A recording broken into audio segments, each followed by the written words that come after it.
Monica Berghoff, publisher of the Mega Publishing House, said it best when introducing the visionary Dieter Duhm's article.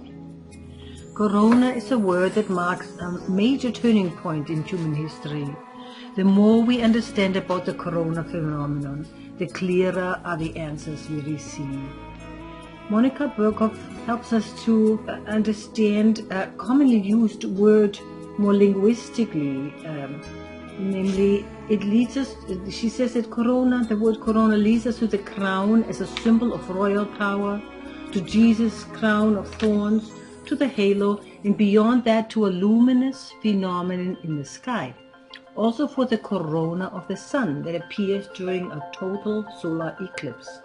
In the German dictionary called Duden, a lesser-known meaning can also be found. A corona is a group of people who have a common undertaking. She writes that Dieter Duhm, visionary and co-founder of Tamera, expands this perspective to a level of order on which opposites and contradictions cancel each other out. And she quotes Dieter, "We feel that a transformation is now taking place that no one was prepared for. It is no longer about polarization, but about a new form of thinking. We will no longer limit ourselves to the old measures of appeals, events, and demonstrations, but we will create a new spiritual basis for life. The crucial thing that is now needed from us and from all humanity is a transition from the old matrix of destruction to the new matrix of healing. From my perspective, it's the most important thing we can do, where 100 people are united in a new spiritual basis. The world changes," he says, and she quotes him. I don't know how corona originated and by what power it was able to spread worldwide in such a short time. In the beginning, we could still believe in divine forces of the earth that wanted to provide for the healing of life, for clean air, for regeneration of the waters. But then we suspected that something was no longer right. Why, for example, were the arguments of doctors ignored when they tried to convince the public figures to think about protective measures in other ways? When you see the pictures of people in bizarre masks greeting each other with elbows, when you hear all the official personalities saying the same things in unison, it seems as if aliens in a macabre science fiction story have hypnotized the whole earth. I do not want to go into the many aspects of the issue here, as it has already been done thoroughly in a recent post from Tamera. I would like to point out other things.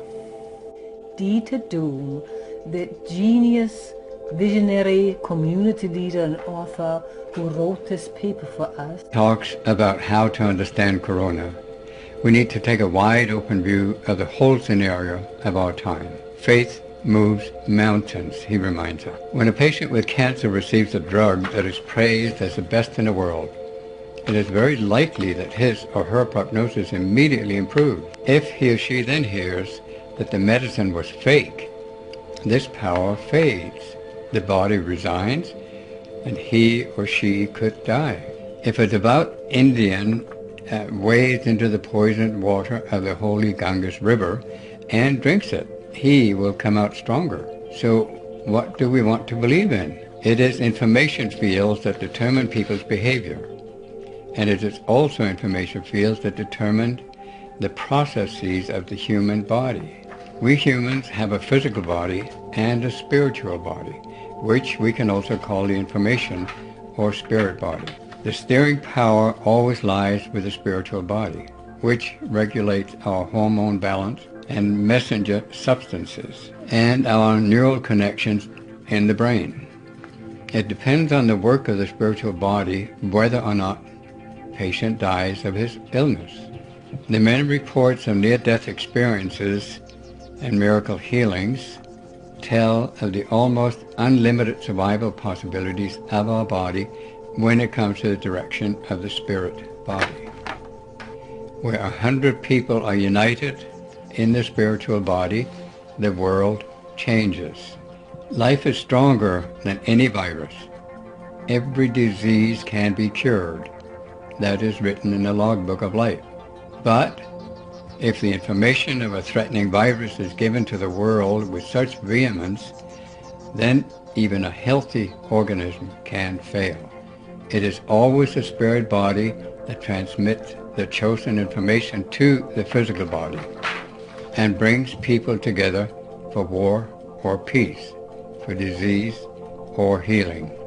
Without seeing how individual or collective illnesses can arise from a cultural system of life, which, on the whole, overrides elementary life rules of ethics and humanity, and therefore runs in a pathological direction, even the most sincere person must fail.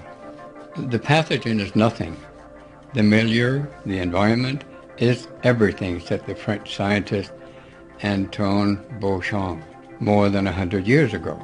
Life on Earth is a coherent organism. We humans, together with all our fellow creatures, are organs in this one organism.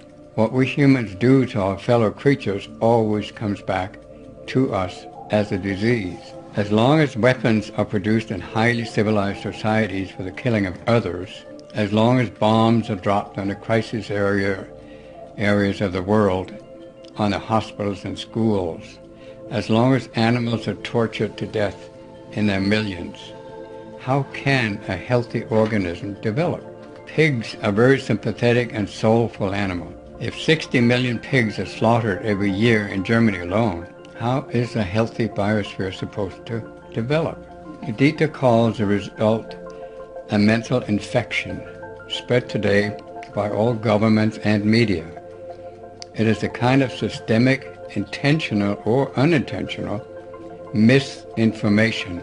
The deepest means of immunity is love. Just see St. Francis of Assisi and Mother Teresa. It is clear that no disease can be overcome by means of deprivation of familiar contacts, touch, love, expressed. There is no automatic contagion. This exists only on the basis of an equal mental or biological disposition, that is, on the basis of a coherent field. Once humanity's negative sick field is dissolved, the disease disappears. All the powers in the world would not have had the chance to put this virus pandemic over the whole earth if humanity itself had not already been in a sick state. Corona is a condensation of a latent field of fear through which all of humanity is moving today. At this point, I'd like to quote a sentence by Sabine Lichtenfels. When dolphins swim in poisoned water and get sick, does anyone ask about a virus? If almost the whole of humanity swims in poisoned water, what does it mean to say that a virus is the cause? In the waters of our poisoned world, many pandemics arise that are no longer recognized or named as such because they are part of everyday reality. Pandemics like pneumonia, abdominal pain, cancer, depression, and 100 others. COVID-19 is a relatively mild virus. The situation became so severe mainly because of the measures taken to combat it as a result of a mental aberration. Dieter talks here about a man-made overall disease of life on Earth as a result of a long history of war and violence, as a result of genocide, as a result of destruction and nature and climate. A fear potential has arisen in the collective soul of humanity that is receptive to all infections. Many pathogens can settle in such an organism. The worst pandemic of our time is a pandemic of fear and violence. But as behind every mirage, there is another reality. As soon as people begin to see this other reality, illusion is over for them. Obviously, we live in two different worlds. The world that we humans brought forth and the world that brought forth us humans. These two worlds must come together to heal the inner crevasse that runs through all of humanity. If we no longer allow ourselves to be completely taken in by the mainstream ideologies of our time, if a chamber of our brain and heart is still kept free for the wonders of life and love, what do we see? There is a sacred force in the universe that shines down to the bottom of the sea, where the pufferfish paints its perfect mandala. We encounter this force all the time, as soon as we have begun to notice it. I thank this force because it has saved my life several times. We feel that a transformation is now taking place that no one was prepared for. It is no longer about polarization, but about a new form of thinking. We will no longer limit ourselves to the old measures of appeals, events, and demonstrations, but we will create a new spiritual basis for life. The crucial thing that is now needed from us and from all humanity is the transition from the old matrix of destruction to the new matrix of healing.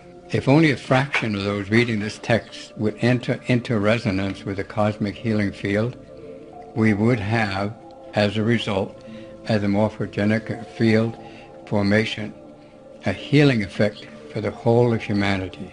An example of this is Dieter Duhm's creation, a living community in Temera, Portugal, which is called a biotope and functions as a resonating healing field, and they are hoping that many such biotopes will actually steady the entire planet. The spiritual body of humanity now needs new information that is in harmony with the desire for life of all human beings and animals.